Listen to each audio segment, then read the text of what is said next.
I think I signed up for a second membership, accidentally tried to log into the website. So you probably got a new application for me, even though I haven't put on the stuff thing.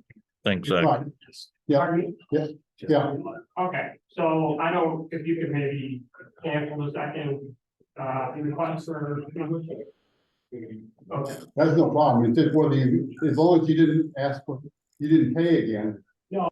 I realized at the end that I was doing something wrong. Okay. The fact that you're online makes a couple of the other people happier. Okay. 1, 2, 3. Chris, can you give us a thumbs up if you can hear me? Thanks, Chris.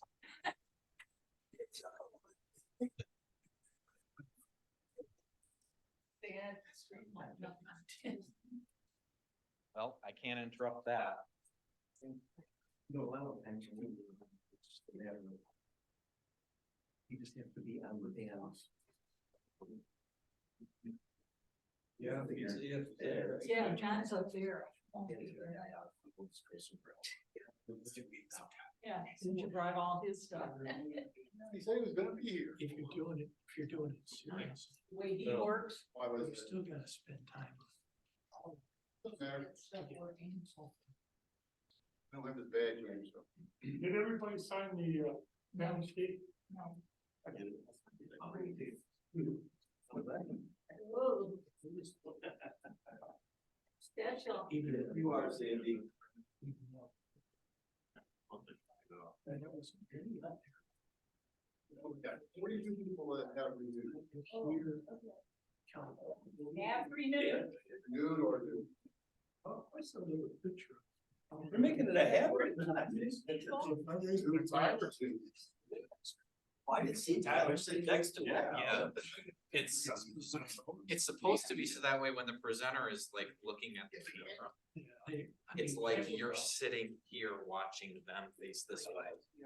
But when we're sitting here and we look at that backwards.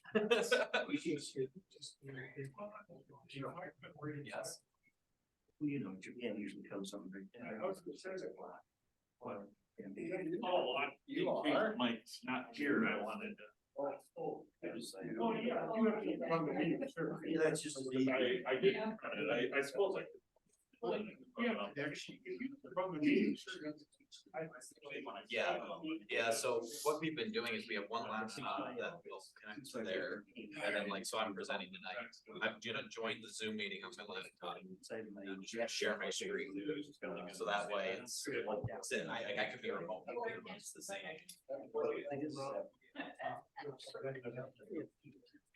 You could, yeah. It's easier though because you can plug it in. I'll plug it in and then we can here. Alright. That was a really sensitive. Right.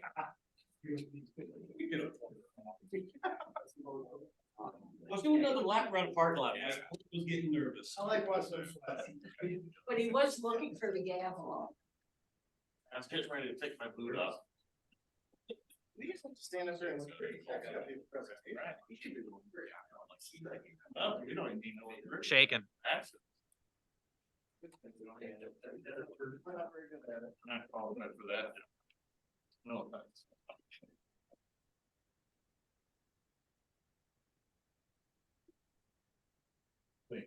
She's not. Oh, no. Yes, I was gonna answer. They is. Where the fuck? Yeah.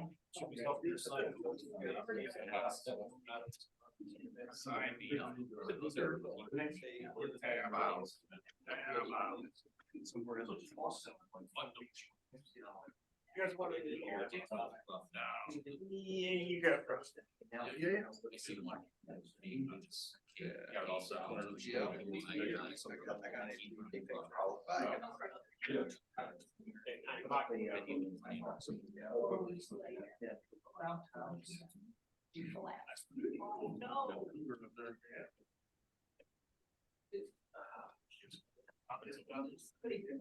You guys figured out. Her son moved and this, the last step comes out of this. Oh, okay. I'm assuming it was the same.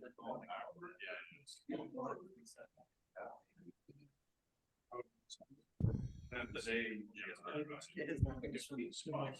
Yeah, she's been driving the truck because her Jeep's clutch. So he's driving it. It's the left foot. So it's clutch. I thought. He was using 10 75. Oh, it's awfully nice of them to get it. Yeah. Do you guys want that agenda?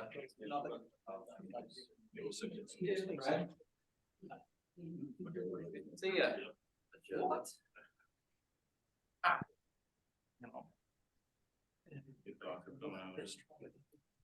What?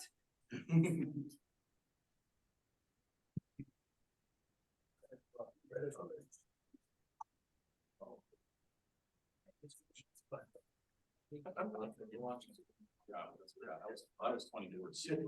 We should have.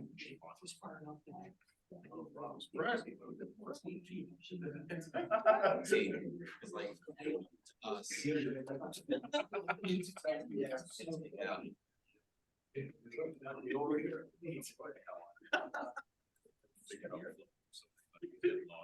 Yeah, absolutely. Oh, John. Do I? I shaved, yeah, I lost some weight. I got my COVID project. I like it, yeah, it looks good. Yeah, so we're laughing about the exam. Meeting. Meeting in December. We don't meet in December. Okay. Yep, the next meeting will be in June. Okay, so it's not in December? Right, it's, yeah, we just take the month off in July, August, and December.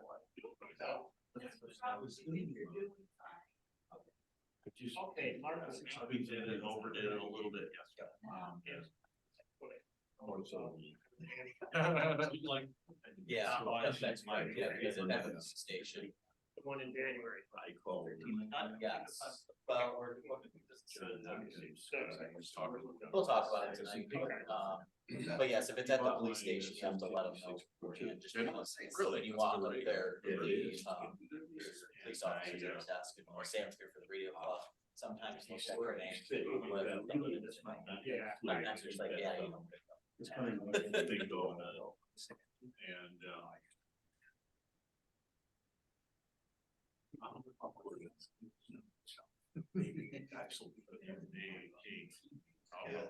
no idea. He showed up last week. I was surprised. I was shocked.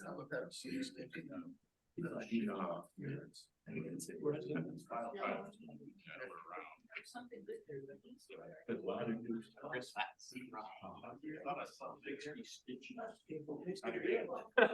And when Joe said this. Right. Yeah, it turned pretty quick. A few years ago, on the S9. That's just one of my. I got that mushroom and it goes over here.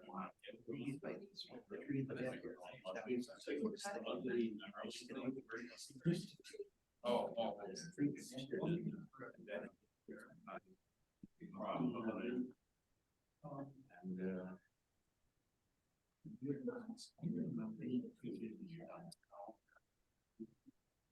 And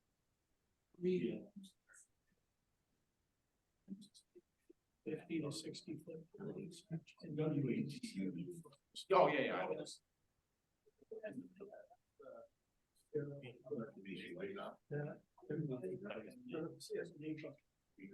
We're not at the top. I got to notice. Oh, swaps left and right.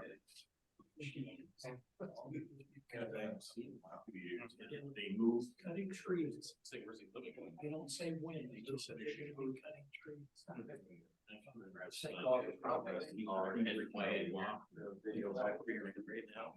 No, just kind of straight through. Oh, okay.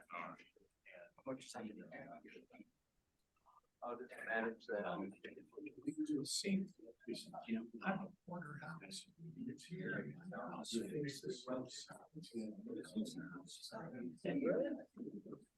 Yes.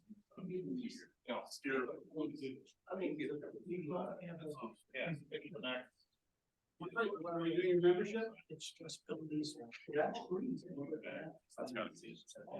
I moved in at 89.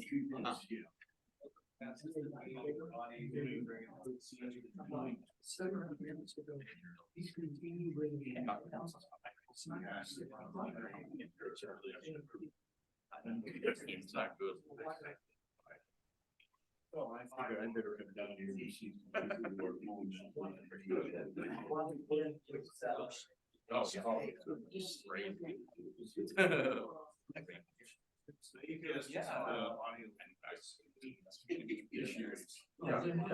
Next year, yeah. It's mixed because I think it's yellow. Well, this year it's got ugly, so. That is true, it does not. That's right. I'm giving a video. Actually. Stacking up with the weight room, boss. Yeah, oh yeah. That's hard to explain. What happens when I got nothing to do, but stare at the street over your Hey, head? Sandy, can you start talking to Keith?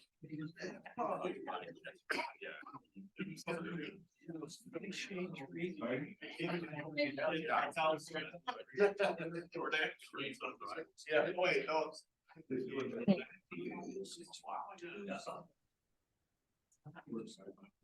Yeah, that's what I'm saying, especially on just. All right, good evening, everyone. Thanks for everyone coming out to visit us this evening. We'll start off with a couple of executive board announcements. As always, we're always looking for more presentation ideas.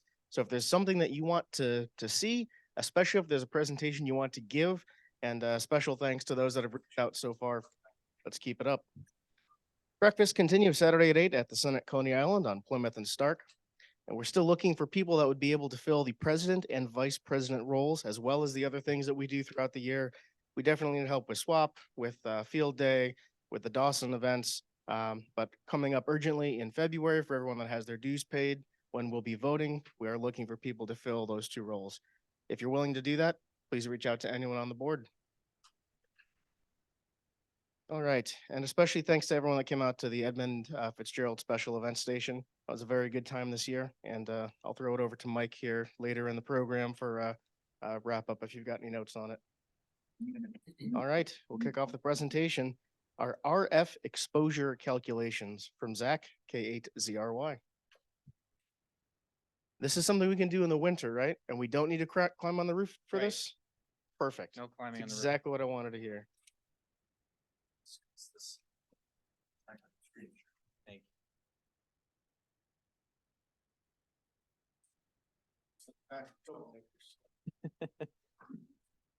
This is a fancy pen, Mike.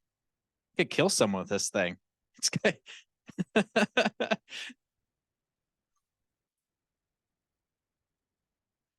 These things.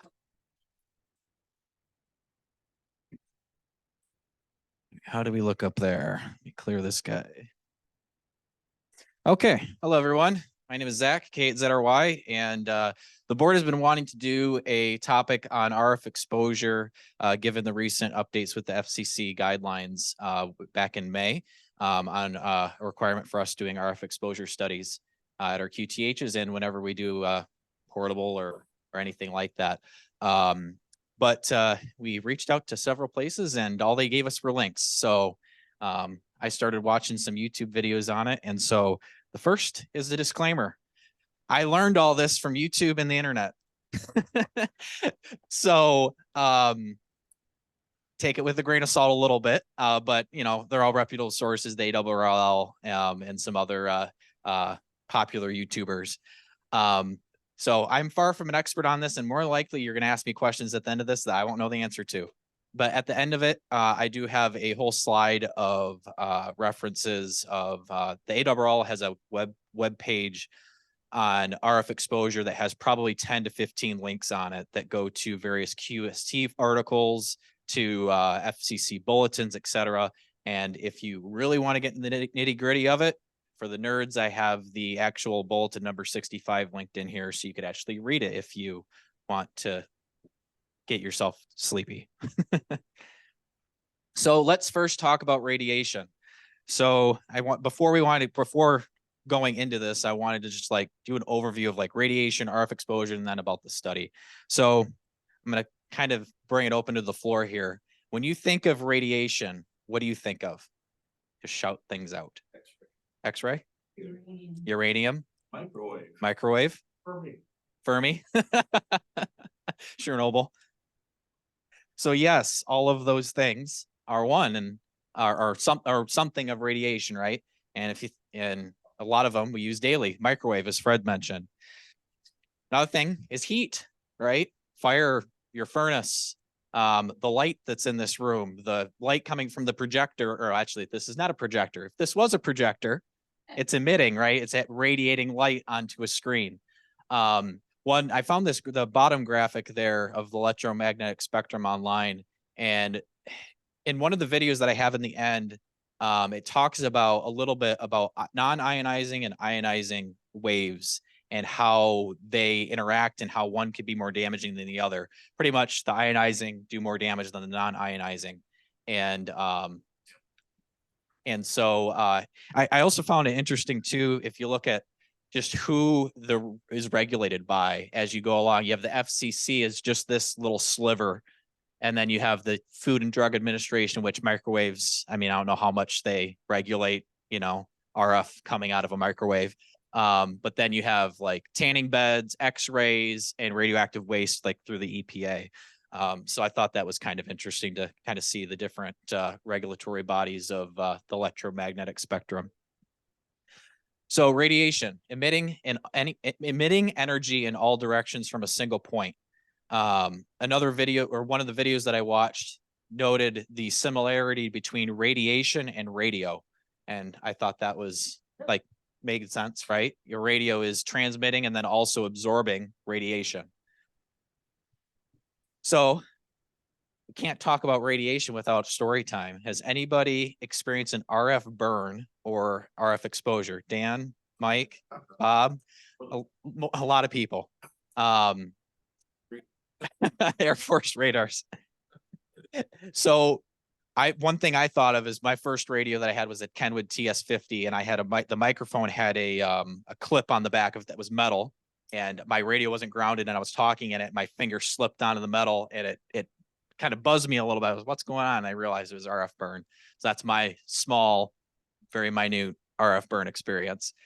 But one thing that I thought of was Mythbusters. If I'm sure probably some of you are Mythbusters fans, they did a myth on can a radio antenna or radio cook Christmas dinner. So they tried cooking a turkey on a TV broadcast microwave antenna, like on a remote, like on the vans that you see that drive around, and then that didn't work. And then they also tried a radar on a ship. That didn't work either. It actually got colder because it was colder outside. But so I have a link to that as well. There's probably a lot of things that they probably could have done better to try it, but it was kind of fun to watch and reminisce about that. Lastly, which I'm going to play maybe a 2-minute clip about, is Josh Hosnassi, KI6NAZ on YouTube. He did it was right around May time when the FCC brought this out of, can you cook hot dogs when you send 800 watts through a 6-meter HF antenna? So I thought maybe we could do this at the next Lark picnic, or maybe at a Lark in the park, and we can have something to eat afterwards. Anyway, this is not to take away anything from the requirement to have an exposure calculation done for your shack for the power you're putting out. I will link to that in the description as well. Everyone should be doing that for all the bands that you're operating, the power that you're operating, where your antenna is located, how high up your antenna is, all that stuff. You should do it. With that said, let's go wrap it up and take a look at those hot dogs.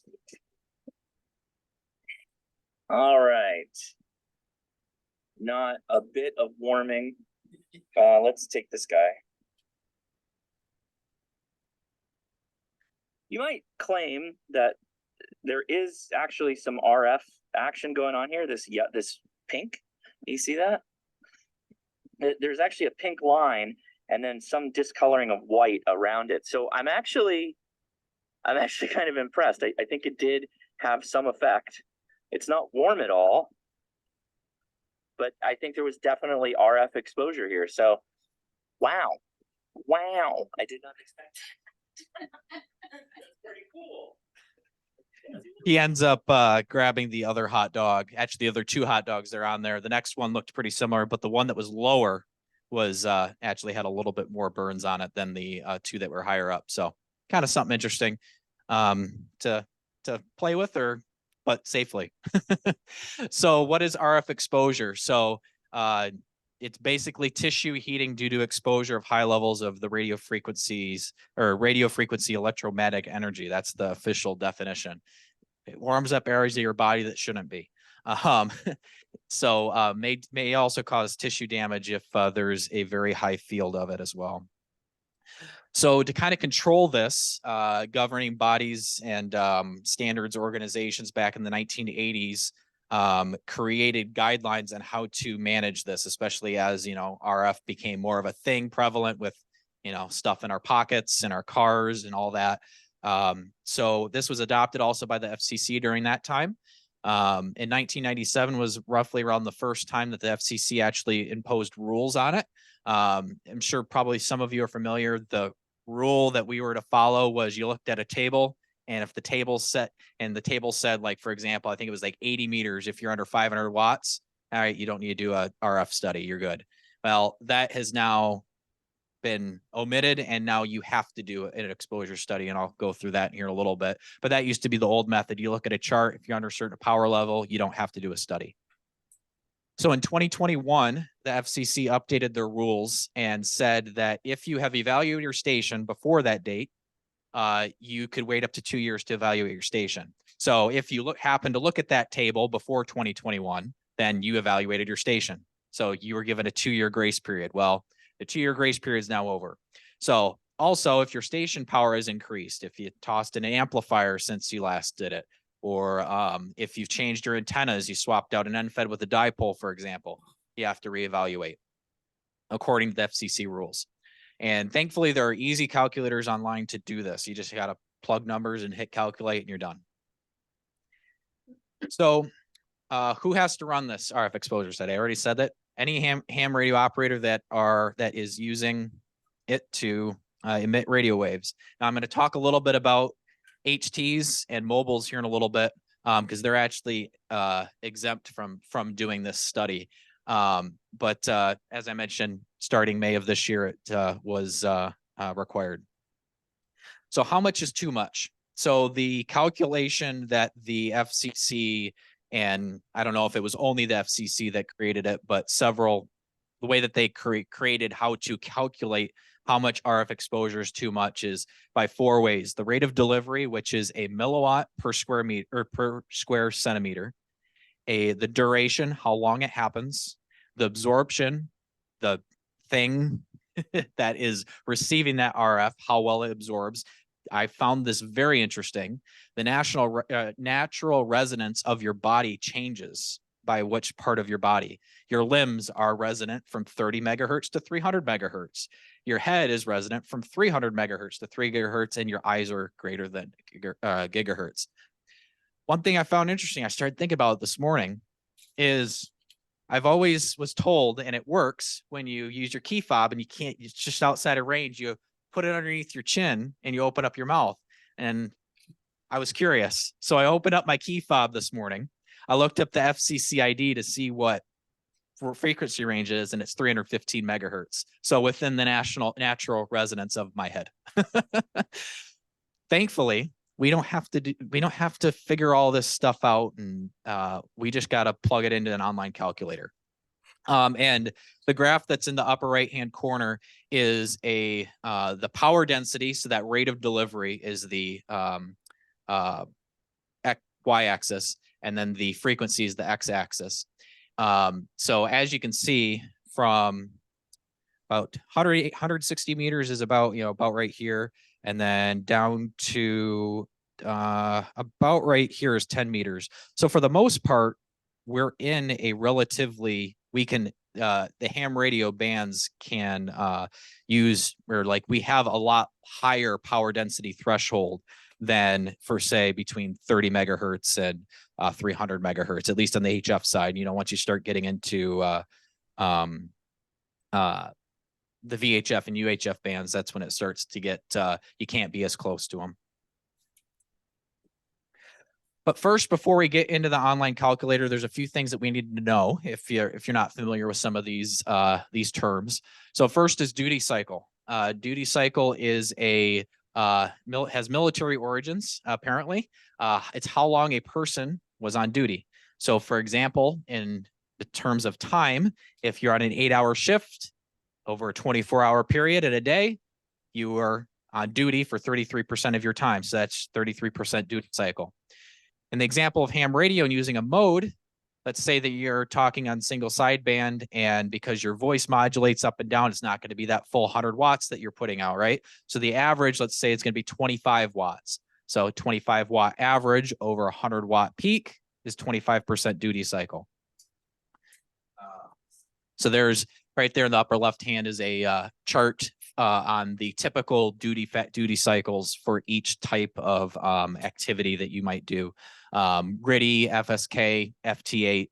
And then they have two different side bands that you see here. One's 20%, one's 40%. The second one is given that you have some voice processing behind it. So there's a little bit more oomph to your voice. So they give you a little bit more power with that. Another thing to note is controlled versus uncontrolled environment. And you kind of saw that in the last slide with that graph.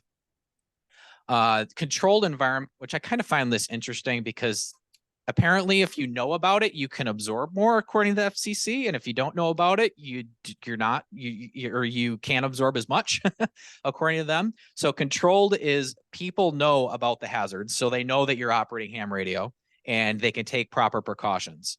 Uncontrolled, people exposed have no idea. So example, me in my house, I know what's going on. My wife knows that I'm working ham radio, but the person that's walking on the sidewalk by, they're in an uncontrolled environment. Meanwhile, we're in the house in a controlled environment. So that's kind of an example of the difference between controlled and uncontrolled. And there's different distances that they give you when we do the example here in a little bit of, all right, controlled, you can be closer to it, uncontrolled, further away from it. And then your typical type of antenna gains. Your standard half wavelength dipole is 2.115 or 2.2.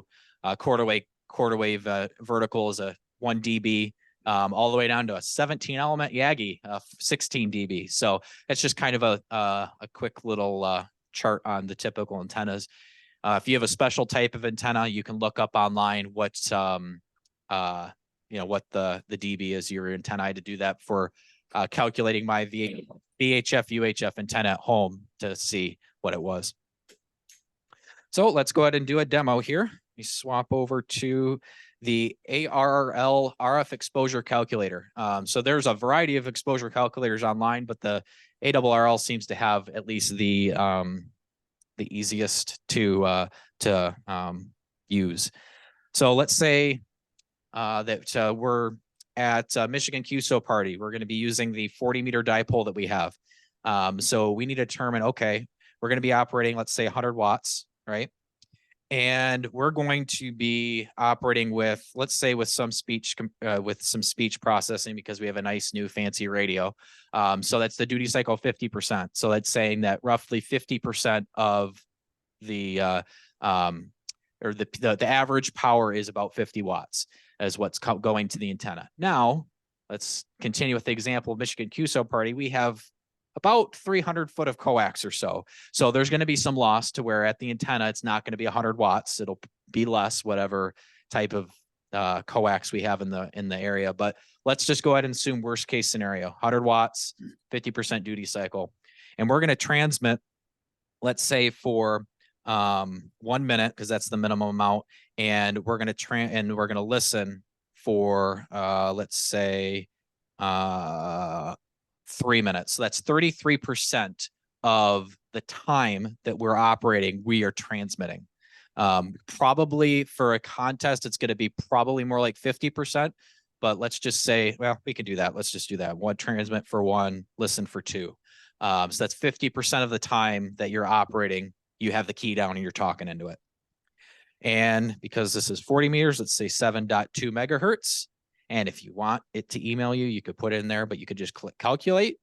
And down here at the bottom, why is it saying NAN? Oh, antenna gain. 2.2 dB is the typical antenna gain for a dipole. So right here, we can see that for the frequency that we're at, which is 7.2 megahertz, 40 meters, is 17 milliwatts per square meter, which the minimum compliant distance is a half a foot. So we could be, well, 0.6 feet from the antenna, theoretically. Now, would I want to be? No. So that's in a controlled environment. So remember, that means that, okay, I know it's there and I'm not going to be standing here for a while. Uncontrolled environment down here, they recommend it to be, want you to be 1.3 feet away. So what the FCC also wants is that you would print this or would have it downloaded at your home. So that way, if for some reason the FCC knocks on your door and wants to see your RF exposure study, you can present it. But it's also good for you to know, how far do I need to be away, or do anybody need to be away from my antennas? I actually just did this for my, I just put up a 40 meter dipole and Power up to 1,200 watts. 1,200, and we'll keep it in a contest environment. So that is 1-to-1 on the time. 1-to-1. You might make it 3-to-2. So it's saying 2.5 feet for controlled and 5.6 feet for an uncontrolled environment. Now, if we, if for some reason we're operating FT8 at 1,200 watts, don't know why, but you could. There, 3.5 feet for controlled and 7.9 feet for uncontrolled. So a couple different examples there. I actually have, if anybody wants to look at, I'll pass it around. Here's all of my, that I did all that this morning of my dipoles and my VHF, UHF antenna, which is at the end of that, of just the distances between them, if you wanted to look at that, kind of see. Yeah, that is it for the exposure calculator. It's pretty easy to use. If you click print, it'll bring up the print, icon or print dialog for you to be able to print it or save it to your desktop. So I mentioned earlier that HTs and mobiles are exempt. And I tried for probably about an hour today to try to find what is the safe distance for your HT to be from your head.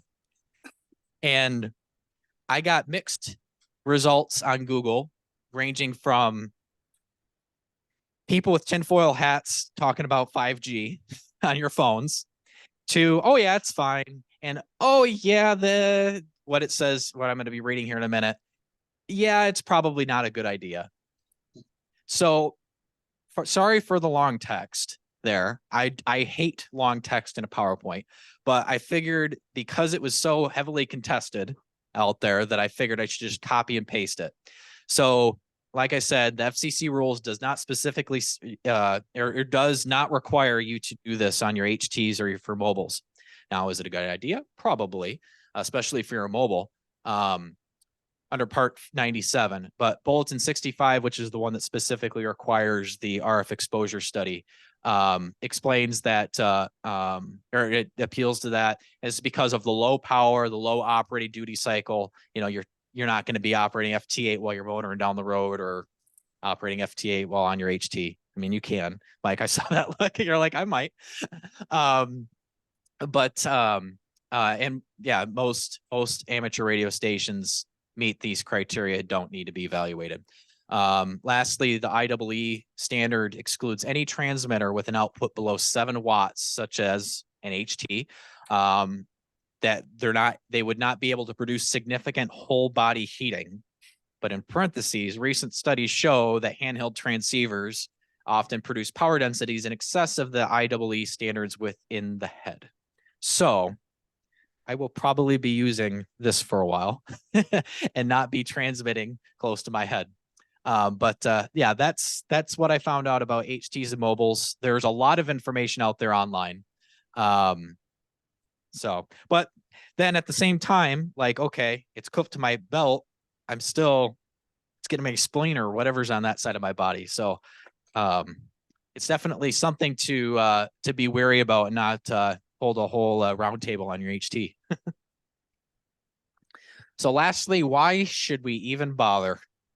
You might say that the FCC will never enforce this and it's a waste of time, which I can understand, right? The FCC, they have a lot of stuff to deal with, and sometimes ham radio gets put to the back burner because we, for the most part, self-regulate, especially with the benefit of the ARRL. But as the disclaimer that I took this right from the ARRL, right? They very, very craftily wrote this. It is our responsibility to follow Part 97. And because this is a requirement of Part 97, we should follow it. The ARRL worked hard with the FCC to fine tune these, which, I'm sure that they probably compromised in a few things with the FCC, maybe a little bit more harsher and whatnot, or less harsh, I mean. And the FCC and any lobbyists up or amateur radio supporters up on Capitol Hill need to be assured that we follow the manual, that Part 97, as best as we can by the book. So while RF energy isn't known to cause major health concerns, research is still ongoing. So the asterisk at the end of the statement. The FCC and other standard bodies are our best assurance that there's no ill effects on human health. So with that, I think that was, it's always better to be safe than sorry. So know your limits. Do the study just to kind of get an understanding of where you're at home and abroad when you travel with your ham radio. Any questions? You were going to show some links. Yes, that is here. So the first one is the RF exposure. It's the best source. Actually, another thing I forgot to mention, I already have this already uploaded to the website. So if you go to the Livonia Amateur Radio Club website under helpful resources, you'll see presentation archive and it's right there. So the first one, best source of updated information on RF exposure. The second one, which is actually a technician license book review on YouTube by Dave Kassler. It is actually really, really helpful. And most of this presentation actually came right from Dave, from his review over the section in the the ARRL FCC exam book for technicians. The second one is just a run through on how to use that calculator if you want some help. And then some other notes. The last one is for the nerds if you want to read Bulletin 65. So any other questions? If you don't have really low standing wave ratio, then it's got to be radiation associated with the coax that's going to the antenna. Say that again. The feed line is going to be a little bit dangerous if you don't have a really good setup. Yeah, well, yeah, I got you. So your question is, if you have high SWR, the issue could be more. The issue is more than just the right. That it's going to be radiating more than just the antenna. That is true, and I don't know how you would measure that aside from there was in one of the presentations, I think it was this one right here. They list a device that can measure RF fields. It's like $900 or something like that. They listed the price on it. So if you want to crank your SWR up to 3 to 1 and buy that and test it, you could do that. But yeah, that's also another thing to think of too is, when you have high SWR, it could be more than just the antenna that's radiating. Any other questions? Well, what about the cell phones? Oh, somebody said something? What about cell phones? So I did very briefly look for cell phones. And from what I read is that they I can't remember the power output of a cell phone. 600 milliwatts. That's I was thinking it was less than a watt. So Varies, but I would say max 100 milliwatts. okay. And then I saw a graphic, and who knows who it was made by, but I saw a graphic to where somebody had a phone up to their ear, and they used the example of, your phone's omnidirectional. But let's say that the cell phone tower is off to your left and you're holding your phone on the right. It's going to be, the RF is going to be going right through your head. But the cell phone manufacturers, or whatever they have to go through this study as well to make sure that it's safe. So there's that too. But I only just briefly looked into cell phones, and if you just start Googling, you'll see all of the tinfoil hat people start coming out, all the conspiracy theorists. So any other questions? Did you see anything updated from IEEE? I didn't see anything updated from IEEE. No, all that I saw from IEEE was just like, yep, they have something. Okay. They did a real good published rules and regs. That was 1520 Okay. when this first came out. It was probably around 97. All right. That's it. How about arrow antennas? Arrow antennas. So I forgot to look at that, Mike. So actually, let's let me look at, we have time. Let's look at an arrow antenna real quick. Do you remember the DB for it? That's part of the mystery because they don't publish. They don't publish it. Okay, so let's kind of figure it out here. So let me go back to this. So it is a 3-element Yagi on 2 meters. So 3 elements is 7.2. And it is FM, so it's 100% duty cycle because it has a carrier with it. Let's keep it at 1-to-1. What did I say? It was 7.2 at 145.0 megahertz. Calculate 26 feet. Oh, whoops. That's at 1200 watts. 10 watts. 2.3 feet. That's on the front. But that's on the front. So I don't know how you calculate it from the back. You would have to try to figure out what the dB on the back side of the beam is. So you would have to probably model it and then figure out what the model is saying for the dB on the other end of it. So that's if, so you could point it at me, and we'd be at a safe distance if you pointed at me 10 watts right now. Even in looks like even in an uncontrolled environment, 5.3 feet. Now let's bump that to 70 centimeters. So let's just say 440. And what did it say for 440? How many elements is that? 7. 7. So let's just say it's an 8 element, just because it's there, 13.2. Calculate. So 3.9 feet controlled and 8.8 feet uncontrolled for an arrow antenna using generic DB. So depending on whether you have which uplink you're using, can make a big difference. Mm-hmm. Yeah. And I do remember reading by arrow antenna instructions. It says not to use more than 10 watts if you're holding it. I was kind of like, oh, okay. Kind of maybe tells you a little bit of the, you don't want to be too close. There is a front to back. There is a front to back. Yes. All right. Thank you, everyone. Thanks, Zach. Thank you.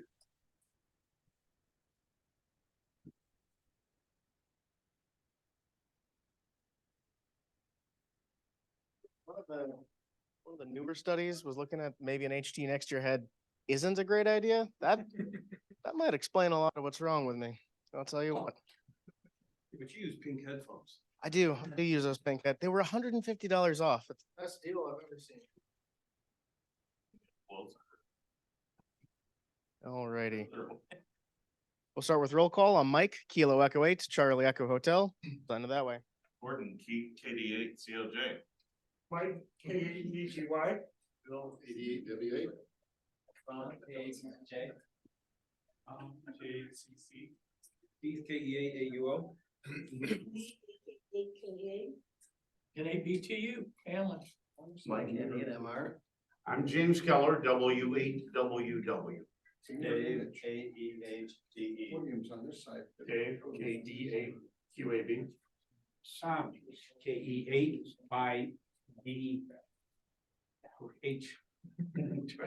Jim, KE8 Scott, KA0FEA. Bob, KBATL. Zach, KZRY. Reagan. Ralph, KE8, CNJ. Bill, KE8 Bill, KD8, HSK. Fred, W8 GKH. Dan, KAPLW. Brian, K8RDM. Tyler, KDTV. Chris, WI8X. John, WA8PGH. Doug, VISTOR.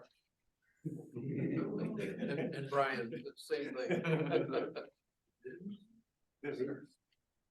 All right, we've got a couple of guests in here tonight. All right, thank you all very much for joining us. All right, we will do the on the air report. As always, Gordon, I will charge you with figuring it out online, and I will do the count here in the room. If you've been on the air since the last time we met, please put your hand up in the air and keep it there. Gordon, I'll assume that your hand is up. Use both hands, Gordon.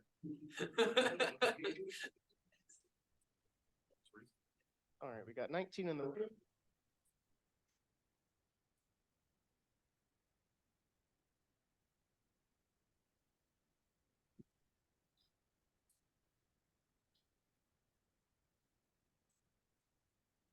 $14 online. All right. Not bad. We do have a holiday season coming up here, though, so hopefully we can get those numbers up a little bit more. All right. Secretary's report is always available upon request. Treasurer's report, Mr. Bill.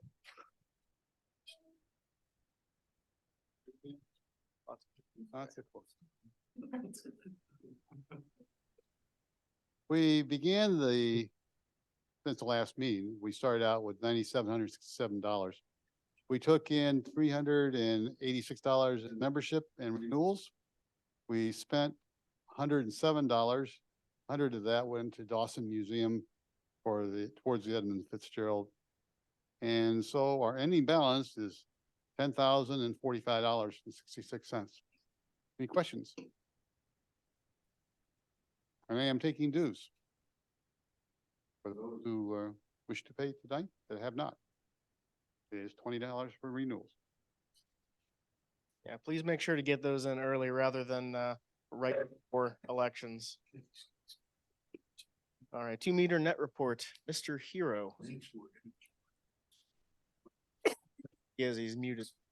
I was muted, there he is. There we go. Hello. Yeah, I was trying to share the screen first. Can't hear him. Oh, Can you hear 1 minute, me? Hero. We can hear you. We just need to figure out how to get you on the house audio. Oh, Can you go ahead, Kira? hello? Can you hear me? There you are. Okay, we've got you on the big speakers now. Okay, do you guys see screen too? Yep. Cool.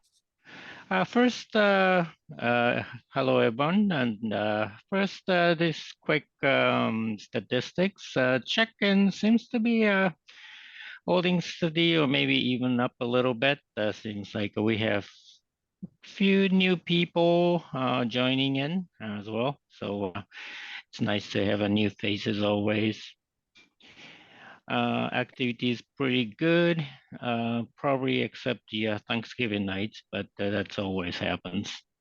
Anyways, news has the Cliff, AK9TX, he's online today, that he started the first net control for the Thanksgiving nights, and thank you very much for volunteering. And he will be also doing on the December 28th as well. So please look up to see how he's doing, which is very well. He seems pretty comfortable with running the net control. So thank you very much for Cliff. And although we do have a full regular net control currently, we're still looking for volunteers to run the log 2-meter net. It seems like we have already losing one. So yep, anyone that would like to try out, just send me email. You can even call me if you can. So please let me know, and I'll get you in somehow. And lastly, I'm always looking for suggestions for discussion topics. Some people kind of sending me emails from here and there and thank you very much for any kind of suggestions that you guys have given me. And EchoLink is up and running so far, KAUNS-R on our 2-meter repeaters. So if anybody who cannot reach RF to our repeater in Livonia, please try using EchoLink as well. And we also use NetLogger software, which helps net control as well as the net participants. Other activities on our repeaters, as you know, we have KDA ZSK keys, always running those repeater crawl that happened, started in 2020 and still keep going pretty strong. So joining, it's really fun activities. I suggest you try that. And last few things, just to show you the schedule for the 2-meter net is on our website on the right side pane. You can click on this log 2-meter net tab right in the middle to go to that website. Like I said, we use a NetLogger.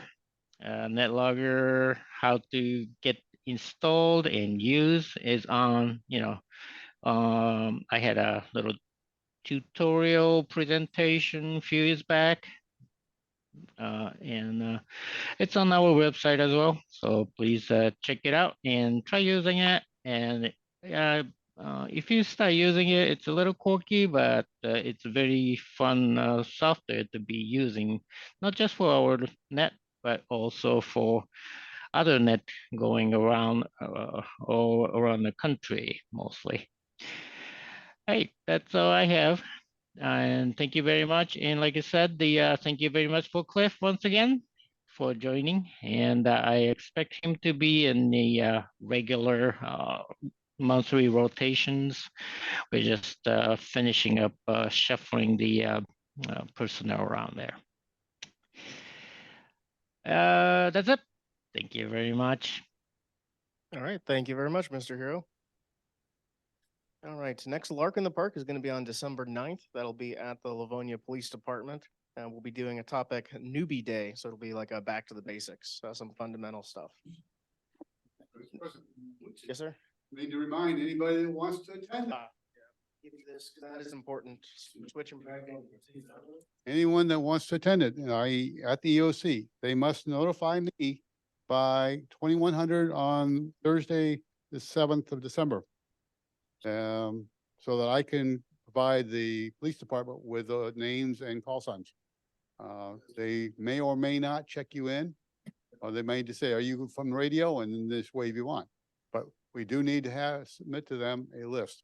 So please let me know by 2100 on the 7th.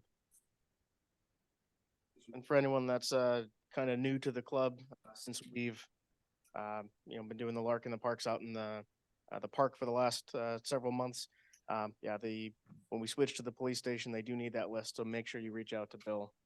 Please don't try to hit them all up on the last minute before. Please let them know in advance if you're going to be going to that. Yeah, if you go past, if you realize you missed it past that. You get, if you put in, email me between 9 p.m. and 7 a.m., I'll probably get it in. Once I get to 7 a.m., I've got to submit it to the emergency manager. But I say 9 because that way I have time to put together a list. Yep. Unfortunately, the police station is not a free-for-all like the park. All right, next upcoming VE session is going to be on January 10th at the Livonia Police Department. And another N8MR topic. Mike, do you have anything you want to say on the Dawson event, a wrap up? Hearing from back here.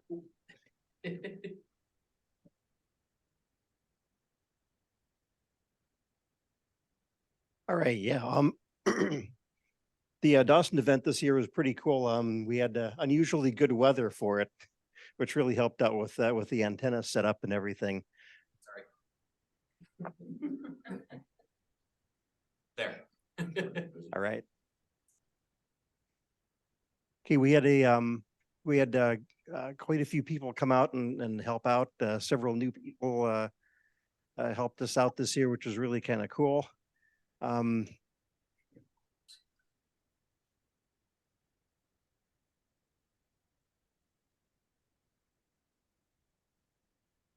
Okay, which ones are from Dawson? We had 2,135 contacts during the whole event. 930, which were phone, 274 CW, 931 digital. One thing I thought was pretty cool, 427 grid squares were contacted throughout the event in 51 countries.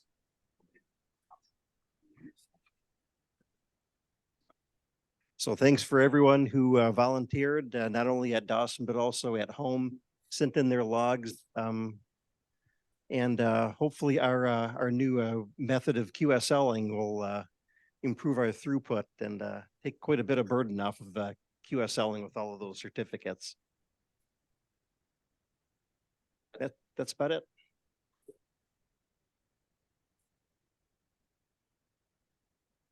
No, we've had 5 that haven't read the instructions yet. Send us QSL cards. All right, that's all I got for old business tonight. We'll jump down to new business, new members and license. Waving their hands up. Sorry, Chuck, I didn't see your icon. Yeah, hi. We're I in just still want, on old business. Go for it. yeah, I just wanted to make a comment that regarding the Fitzgerald Dawson operation. I've gotten a number of emails that come to the club address from a lot of people who thanked us for doing this event again, and they look forward to it every year. And some people who hadn't done it before and really thought it was pretty cool, and a number of people who really liked the easier QSL process and thought that was all very nice. We had a nice looking certificate, and the process is pretty painless. There have been a few not in logs and a few people who couldn't seem to get confirmation back, but that seems to be a minority. But for the most part, and a few people who were grousing about the fact that it's not that physical card that you can hold in your hand, but that's, that's the time we live in, so they'll have to suck it up. So, but anyway, I thought that it was a really fun event to be part of again this year, and it is noticed around the country and appreciated by a lot of people. All right, thank you, Chuck. All right, jumping down to new business, new members and license upgrades. Careful, I think Zach made this one hotter too now. I don't know. Did anybody get a license upgrade? Okay. We have 2 new members, Ralph Akala, KE8, ZN, November Juliet. Are you, Ralph? And Dennis Fike. Are you here tonight? And he is KE8 YRZ. And we have had one other application, who took the exam with us, Bill Bowen, who has now got his license, K8ZOJ, right? Right there. And so the board will be acting on his application at the next meeting. Thank you all.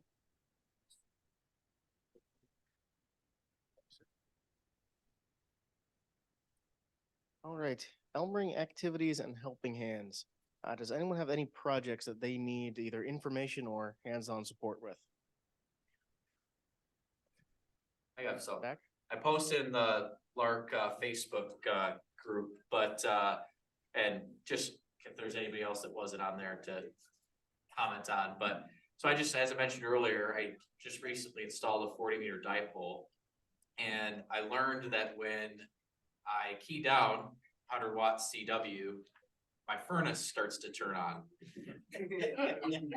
I've installed a choke at both the antenna side and at the radio side. So the next step, I think, is to start throwing ferrite beads all over the furnace wiring. Curious if anybody has covered this before, and if you know, like to hear about it. What kind of feed line are you using? Let's see, that is RG. I think it's 8X. I can't remember. It might be 58. Is your station grounded? Yes. Is your antenna turned to ground? Yes.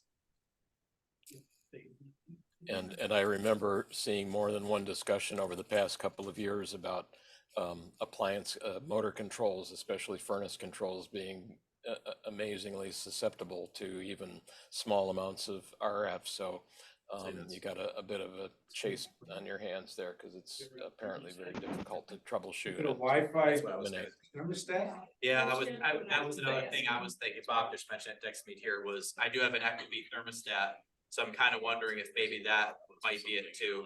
So that might be, if I'm gonna throw ferrite beads at it, the thermostat wiring might be the first thing I try. But That's what I'd recommend. just wanted to, there's something funny, and just wanted to hear what people's thoughts and opinions were. So does Yeah. it just sit there and cycle on and off I all day? can hear it like, I hear the relay click, and then I start to hear the blower motor start to slowly wind up. And then and by that point, I'm like, I probably shouldn't keep keying down. And so then I unkey. What power level? It's 100 watts. 100 watts? Yeah. How far away is the antenna from the? So the furnace is directly below me, so I'm 6 feet above, or 8 feet above the I mean, furnace. the And then antenna. the antenna is about maybe 20 feet above me. So it's about 25, 30 feet from the furnace. Is the feed point anywhere near is it directly above the Yeah, furnace? directly above. But you still have control wiring between the thermostat and the furnace controller? Mhm. After you get done with the beads, it sounds cruel to wrap the furnace controller in aluminum foil and ground it. Shield the thermostat. Yeah, give your, right? your thermostat controller or your furnace controller a tinfoil hat. It'll do exactly what it's supposed to do. All right, Yeah, anything else but for Elmering activity? considering it's 100 watt, it probably conducted noise through like a AC main or something. So I would say not. Hey, Zach, I'll talk to you after. Okay, thanks, Dan. Anything else for Elmering activities or helping hands this evening? All right, how about for the cork board? The cork board is for anyone wishing to buy or sell amateur radio equipment or accessories. As always, please keep prices off the air. Anything for the cork board tonight? Is everybody just saving all their gear up for Dayton? For Santa. Waiting for Santa, okay. Is that how that works? You get a new piece of equipment and you're gonna, you got to get rid of something else? Because that's never worked for me. I've always justified, oh, there's new equipment, so now I can get rid of the old stuff. But I've never actually gotten rid of a piece of equipment, ever. That's why we have the swap. And any announcements this evening? Yeah. All right, our next meetings and events, please remember there is no December general meeting. Our next general meeting will be on January 22nd. Next board meeting will be on December 11th. And as always, the 2-meter net Thursdays at 8 p.m. on the 145.35 megahertz K8 UNS repeater and on Echolink. Please keep an eye on the website for details on the upcoming events. With nothing further, 53 after, Mr. Secretary. Thanks everyone for coming out to visit us tonight.